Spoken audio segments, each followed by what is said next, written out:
કાલા ખટ્ટા હોય કે કેડબરી, કાચી કેરી હોય કે પાઇનેપલ કે પછી ઓરેન્જ કે મેંગો કે બટરસ્કોચ, ગોલા ખાવાની સાચી મજા ત્યારે જ આવતી જ્યારે આપણે સાદા ગોલા ખાતા. પણ હવે એના ઉપર મલાઈ આવવા માંડી, પછી માવો આવવા માંડ્યો, પછી માવાવાળી મલાઈ અલગથી આવવા માંડી, મારી ડ્રાયફ્રૂટ આવવા માંડ્યું અને બીજી ઘણી બધી વસ્તુઓ.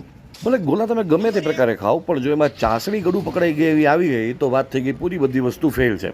રાજકોટમાં મને એક એવી જગ્યા મળી કે જ્યાં સાકરની ચાસણીમાંથી બનતા ગોલા જે છે એ ખવડાવવામાં આવે છે. એટલા માટે ફેમિલીને લઈને ફાઇનલી હું ત્યાં પહોંચી ગયો ગોલા ખાવા માટે. અને એ જગ્યા છે રાજકોટના ઢેબર રોડ ઉપર ગુરુકુળ પાસે આવેલું શ્રીજી પ્રસાદમ. અહીંયા બેસવાની ખૂબ જ સરસ જગ્યા છે. લોકો ફેમિલી સાથે ગોલા એન્જોય કરી રહ્યા હતા.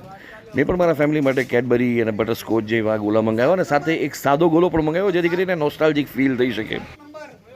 સાદા ગોલાની રેન્જ અહીંયા 50 રૂપિયાથી શરૂ થાય છે અને 250 રૂપિયા સુધી ગોલા જાય છે. પણ તમને એક વસ્તુ કહી દઉં કે અહીંયા તમે સિમ્પલી પ્રમાણમાં માવા, મલાઈ અને ડ્રાયફ્રૂટ સાથેના ગોલા ખાવ છો તો એ તમને 100થી લઈને 140 રૂપિયાની અંદર મળી જાય છે.